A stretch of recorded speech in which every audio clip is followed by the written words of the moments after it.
Hello friends, welcome back to the class. আজকের এই ভিডিওতে তোমাদের আমি 12 নম্বর স্কুল সলভ করব, জলপাইগুড়ি জেলা স্কুল। তো এর আগে আমি কিন্তু 1 থেকে 11টা স্কুল শেষ করে দিয়েছি। যদি দেখা না থাকে অবশ্যই ডেসক্রিপশনে দেওয়া লিংক থেকে তোমরা দেখে নিতে পারো। তো সরাসরি চলে আসো 12 নম্বর স্কুলের ফার্স্ট কোশ্চেন। তো 12 নম্বর স্কুলের ফার্স্ট কোশ্চেন একের এমসিকিউ এ দেখো কি বলছে। একের এমসিকিউ বলছে যে দুই বন্ধুর প্রাপ্ত লভ্যাংশের অনুপাত, অর্থাৎ লাভের অনুপাত কিন্তু দিয়েছে, যে লাভের অনুপাত দেয়া আছে যে 2:3। লাভের অনুপাত 2:3 হলে মূলধনের অনুপাত কত হবে, এটা হচ্ছে প্রশ্ন। তো দেখো প্রশ্নের মধ্যেই উত্তর আছে। লাভের অনুপাত যা মূলধন অনুপাত তাই হয় না, যে যত বেশি টাকা লাভ পাবে সে তত বেশি টাকাই তো নিয়োজিত করেছিল। ওকে, তো মূলধনটা কিন্তু মূলধন অনুপাত লাভের অনুপাত সমান হয়। অতএব মূলধনের অনুপাত কোশ্চেন করেছে, মূলধনের অনুপাত কত? তো মূলধনের অনুপাত হবে 2:3, অর্থাৎ সঠিক উত্তর হবে অপশন নাম্বার এ। নেক্সট দুইটাকে দেখো কি বলছে। দুইটাকে বলছে যে ax square plus abcx plus bc equal to 0, এটি একটি দ্বিঘাত সমীকরণ। এই দ্বিঘাত সমীকরণের বীজদ্বয় সমান কিন্তু বিপরীত চিহ্ন যুক্ত হলে নিচের কোনটি ঠিক হবে? অপশন দিয়েছে abc ইকুয়াল টু 0, নাকি bc ইকুয়াল টু 0, নাকি abc ইকুয়াল টু 1, নাকি কোনোটিই নয়। কোনোটি নয়। কিভাবে করবে? তো আমরা সবাই জানি যে দুটি বীজ যদি পরস্পর সমান এবং বিপরীত চিহ্ন যুক্ত হয় তাহলে বীজ দুটি, আমি একটু আরো ডিটেইলসে বলি। মনে করছি একটি বীজ আলফা, তাহলে অপর বীজ হবে মাইনাস আলফা। দেখো বীজ দুটি সমান এবং বিপরীত চিহ্ন যুক্ত, তাহলে বীজ দুটির যোগফল কি হবে? বীজ দুটির যোগফল কত হচ্ছে? বীজ দুটির যোগফল আসছে কত? 0। তাহলে বীজ দুটির যোগফল কোথায় থাকে? x এর সহগ বাই x স্কয়ারের সহগ, সেটাই হবে বীজ দুটির যোগফল, মানে মাইনাস অফ x এর সহগ বাই x স্কয়ারের সহগ। তাহলে আমরা বলতে পারি যে মাইনাস অফ abc মানে x এর সহগ বাই x স্কয়ারের সহগ a, এটা ইকুয়াল টু 0। ওকে, কারণ বীজ দুটির যোগফল 0, তো বীজ দুটির যোগফল আমরা জানি মাইনাস বি বাই এ হয়, তার মানে এটা। তো এখান থেকে আমরা যদি এ এ ক্যান্সেল করি তাহলে মাইনাস বিসি ইকুয়াল টু 0, তার মানে আমরা বলতে পারি যে বিসি ইকুয়াল টু 0। তো সঠিক উত্তর হচ্ছে বিসি ইকুয়াল টু 0। ওকে, তো চলে এসো 3 দাগে। 3 দাগে বলছে যে 3 দাগে বলছে x ভেরিজিয়াস 1/y হলে কোনটি সত্য? xy = 1, নাকি y = 1/x, নাকি xy = অশূন্য ধ্রুবক, নাকি y/x = 0। তাহলে আমাদের এটা দেয়া আছে, আর এর মধ্যে কোনটি ঠিক হবে সেটা বলতে হবে। তো এক কাজ করা যাক, আমরা ভেরিজিয়াস তুলে দিয়ে ধ্রুবক আনবো, তাহলে এটা হবে। ওকে, তাহলে এই x টাকে বাম দিকে নিয়ে এসো, সরি এই y টাকে বাম দিকে আনলে x এর সাথে গুণ হয়ে যাবে, তাহলে xy = k, অর্থাৎ x আর y এর গুণফল হচ্ছে ধ্রুবক। তাহলে সঠিক উত্তর হবে xy = ধ্রুবক।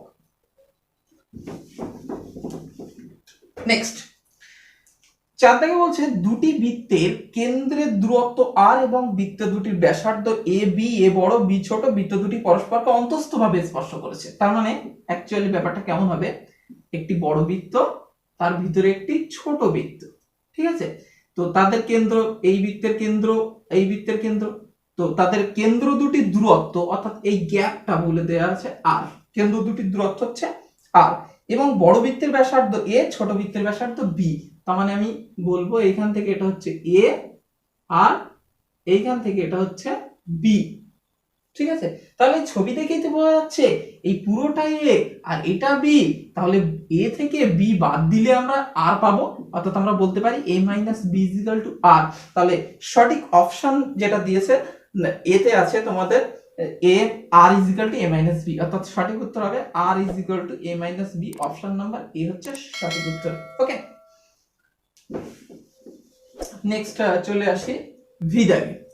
ভিতে বলেছে দুটি সদৃশ্যকোণী ত্রিভুজের অনুরূপ বাহু দুটির দৈর্ঘ্য 10 সেমি 15 সেমি। দুটি সদৃশ্যকোণী ত্রিভুজ, আমি বোঝানোর জন্য দুটো সদৃশ্যকোণী ত্রিভুজ আঁকবো, এই একটি আর এই একটি, ঠিক আছে? এই দুটি সদৃশ্যকোণী ত্রিভুজ। তো এদের অনুরূপ বাহু দুটি 10 এবং 15, মনে করছে এই বাহুটা 10, এই বাহুটা 15। একটা কথা আমি তোমার বলে রাখি যে সদৃশ্যকোণী ত্রিভুজ মানে কি, সদৃশ্যকোণী ত্রিভুজ মানে কিন্তু কোণগুলি সমান। দেখো এই কোণের সাথে এই কোণ, এই কোণের সাথে এই কোণ, এই কোণের সাথে এই কোণ সমান, তাহলে সদৃশ্যকোণী। একজন ছোট একজন বড় হতে পারে কিন্তু, ঠিক আছে। সদৃশ্যকোণী মানে এমন নয় যে একদম পুরো সেম টু সেম। সদৃশ্যকোণী মানে একটা ছোট একটি বড় হতে পারে, কিন্তু কোণগুলো কিন্তু সেম থাকতে হবে। আর কোণগুলো সমান হলে সদৃশ্যকোণী হয়ে যায়। আর একটা জিনিস, তাহলে সদৃশ্যকোণীর ক্ষেত্রে বাহুগুলোর অনুপাত কিন্তু সমান হয়। তাহলে দেখো এই বাহু আর এই বাহুর অনুপাত কত হবে, 10:15, তার মানে 2:3। অর্থাৎ আমরা বলতে পারি বাহু দুটির অনুপাত আমরা পেলাম কত, বাহু দুটির অনুপাত পেলাম 2:3। তাহলে বাহু দুটির অনুপাত যদি 2:3 হয়, এর প্রত্যেকটা বাহুর অনুপাত কিন্তু সমান হবে যেহেতু সাদৃশ্যকোণী। তাহলে এদের উচ্চতাটা নিয়ে নেই, উচ্চতা। তাহলে উচ্চতা আমরা যদি বলি এটা উচ্চতা x, আর এটা যদি আমরা y বলি, তাহলে সেক্ষেত্রে উচ্চতার অনুপাত কি হবে, অতএব উচ্চতার অনুপাত, বাহুর অনুপাত যদি সমান হয় উচ্চতার অনুপাতও সমান হবে, সেটাও হবে 2:3। ওকে, তো এক্স ওয়াই ধরার দরকার নেই, বোঝানোর জন্য বলছিলাম। তাহলে উচ্চতার অনুপাত হবে 2:3। অতএব তাদের ক্ষেত্রফল, প্রশ্ন করেছে কি যে তাদের ক্ষেত্রফলের অনুপাত কি হবে। ওকে, অতএব তাদের ক্ষেত্রফলের অনুপাত কি হবে। দেখো ক্ষেত্রফলের সূত্র কি, হাফ ভূমি ইনটু উচ্চতা। তো এই নিলাম আমি হাফ ভূমি আমি কি করছি, এই যে 2 নিচ্ছি, ঠিক আছে। উচ্চতা তাহলে কি হবে, উচ্চতা নিচ্ছি আমি 2:2। এর ক্ষেত্রে হাফ ভূমিটা হবে কত 3, আর উচ্চতাটাও হবে 3 দ্বিতীয় ত্রিভুজের ক্ষেত্রে। তাহলে এই 2 কেটে গেল, তাহলে পড়ে থাকছে 4:9। তাহলে সঠিক উত্তর হবে 4:9।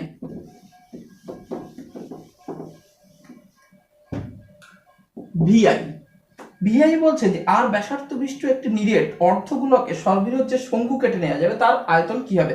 তাহলে আমি একটা ছবি আঁকলে তোমরা ভালো বুঝতে পারবে। হচ্ছে একটি অর্ধগোলক যার ব্যাসার্ধ হচ্ছে আর, ঠিক আছে। এই আর ব্যাসার্ধ বিশিষ্ট অর্ধগোলক থেকে সর্ববৃহৎ একটা শঙ্কু কেটে নাও। তাহলে নিলাম একটা শঙ্কু। তো এই যে শঙ্কু কেটে নেওয়া হলো, এই শঙ্কুর আয়তন কি হবে। দেখো শঙ্কুর উচ্চতাও কিন্তু আর হবে, কারণ এই আরটা হচ্ছে কি এই গোলকের অর্ধগোলকের ব্যাসার্ধ আর এটাও আর, তাহলে শঙ্কুটির উচ্চতাও আর হবে। তাহলে আমরা কি করব, আমরা লিখব এখানে শঙ্কুটির ব্যাসার্ধ আর সেমি হবে, সেমি দেয়া আছে না একক দেয়া আছে, তাহলে ব্যাসার্ধ হবে আর একক, এবং শঙ্কুটির উচ্চতাটা কি হবে, উচ্চতাটাও হবে আর একক। তাহলে শঙ্কুটির ব্যাসার্ধ উচ্চতা যদি আর হয়, অর্থাৎ আয়তন চেয়েছে, অর্থাৎ আয়তনের সূত্র কি, শঙ্কুর আয়তনের সূত্র কি হয়, 1/3 পাই আর স্কয়ার এইচ। এইচ মানে উচ্চতা, সেটাও তো আমাদের আর। তাহলে আমরা বলতে পারি এত ঘন একক। তাহলে দেখো পাই আর কিউব বাই 3 এত ঘন একক, পাই আর কিউব বাই 3 ঘন একক, মানে অপশন ডি হবে সঠিক উত্তর। ওকে, তো লাস্ট এমসিকিউটা দেখি কি বলছে। লাস্ট এমসিকিউ অর্থাৎ 7 নম্বর এমসিকিউ দেখো কি বলছে। বলছে যে একটি লম্ববৃত্তাকার শঙ্কুর উচ্চতা 15। তাহলে একটা শঙ্কু এঁকে দেই, যে শঙ্কুর উচ্চতাটা 15, এটা হচ্ছে 15। ওকে, আর বলেছে ভূমির ব্যাস 16, অর্থাৎ ব্যাসার্ধ হবে কত 8। তাহলে শঙ্কুটির তির্যক উচ্চতা কত, তার মানে এলটা কত আমাদের সেটা বার করতে হবে। বলবে শঙ্কুটির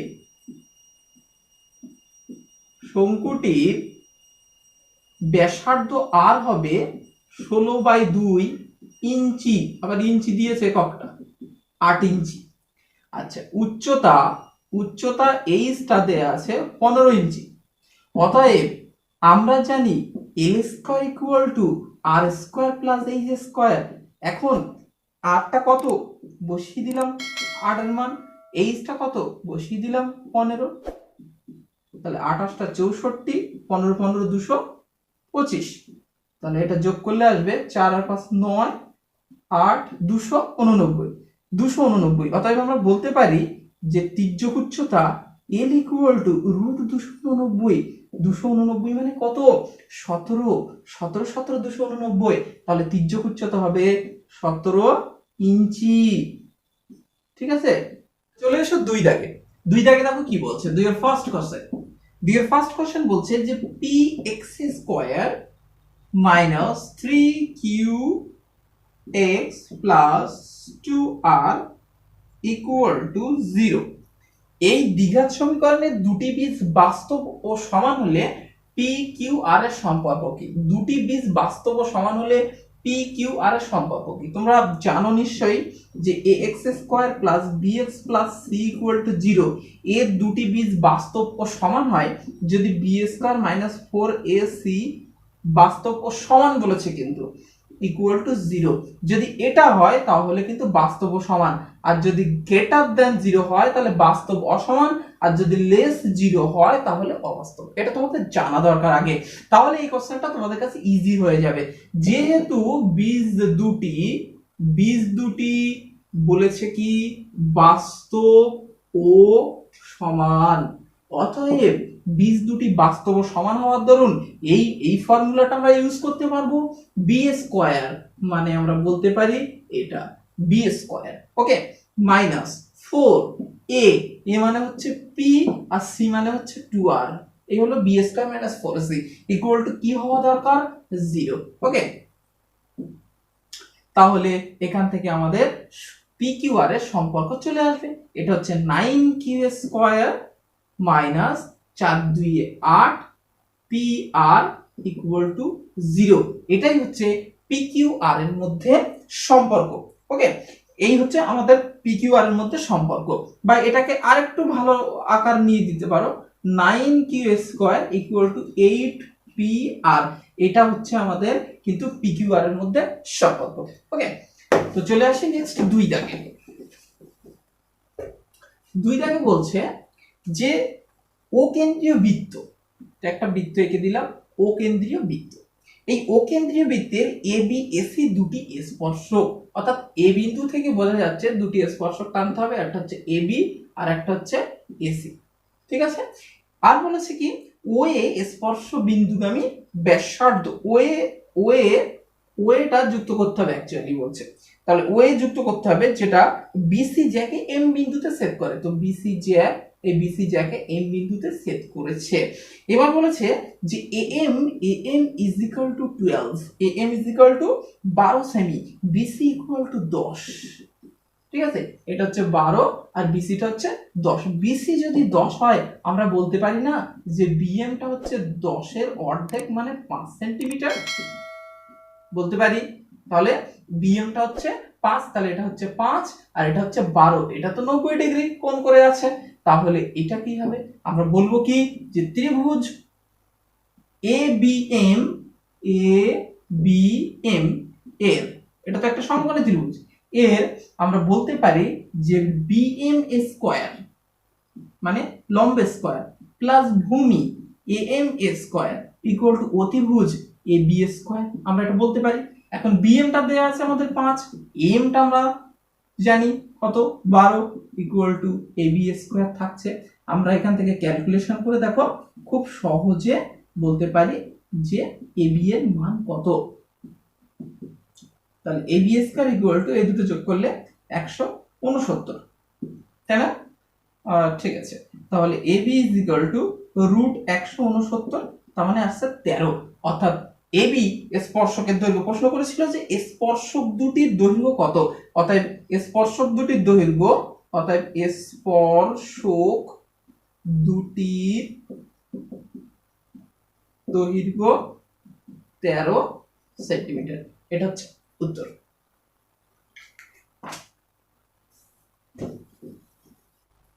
তো এবার চলে এসো 3 দাগে।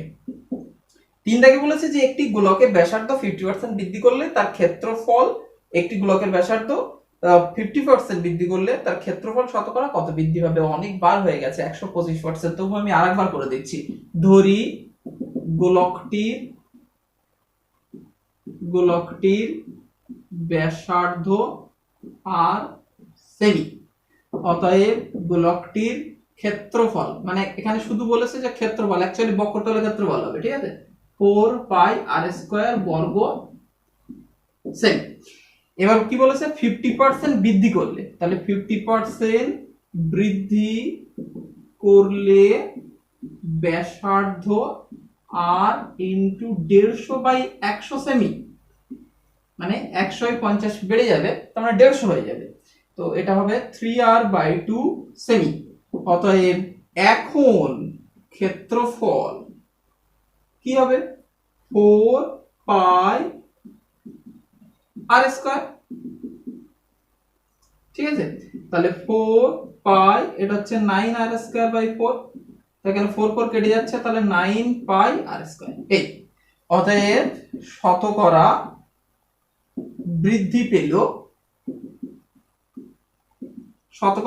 পেল, আগে ছিল কত 4πr², এখন হচ্ছে 9πr², তাহলে বৃদ্ধি পেয়েছে 9πr² - 4πr², বাই প্রথম অবস্থায় কি ছিল ইনটু 100, এটা হচ্ছে শতকরা বৃদ্ধি। ঠিক আছে, এটা হচ্ছে ফর্মুলা। তো এটা আসবে 5πr²/4πr² ইনটু 100%। তো এখানে πr² কেটে যাবে, 4 দিয়ে এটা কাটলে 25, 5 দিয়ে গুণ করলে সেই 25 কে 5 25 100 25%। ওকে, তো এটা অনেকবার করে দিয়েছি, ওই জন্য আমি আর কম বোঝালাম আর কি, একটু দ্রুত করে দিলাম। নেক্সট আমি চলে আসবো আইভি দাগে, লাস্ট হচ্ছে আইভি। তো আইভিতে বলছে যে একটি লম্ববৃত্তাকার শঙ্কুর ঘনফল x, তাহলে x ইকুয়াল টু কি হবে শঙ্কুর ঘনফল মানে আয়তনের সূত্র। তো শঙ্কুর আয়তনের সূত্র হচ্ছে 1/3πr²h। প্রথমে একটা শঙ্কুর ছবি এঁকে দেবে, শঙ্কুর ছবি এঁকে দিয়ে এখানে লিখে দেবে r, এটা লিখে দেবে h, এটা লিখে দেবে l। ঠিক আছে, তাহলে তোমার এগুলো বসাতে পারবে আর কি। আর যদি ছবি না আঁকো তাহলে বলতে হবে যে ধরি শঙ্কুটির ব্যাসার্ধ আর উচ্চতা h, তির্যক উচ্চতা l, এগুলো লিখে নিতে হবে। ঠিক আছে, আচ্ছা তারপরে x এর পরে দিয়েছে ভূমির ক্ষেত্রফল y, তার মানে y হচ্ছে ভূমির ক্ষেত্রফল πr²। ভূমি তো একটা বৃত্ত, তাহলে বৃত্তের ক্ষেত্রফল সূত্র πr²।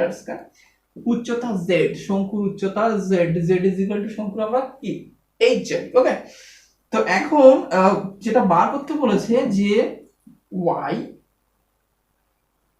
z/x এর মান কত।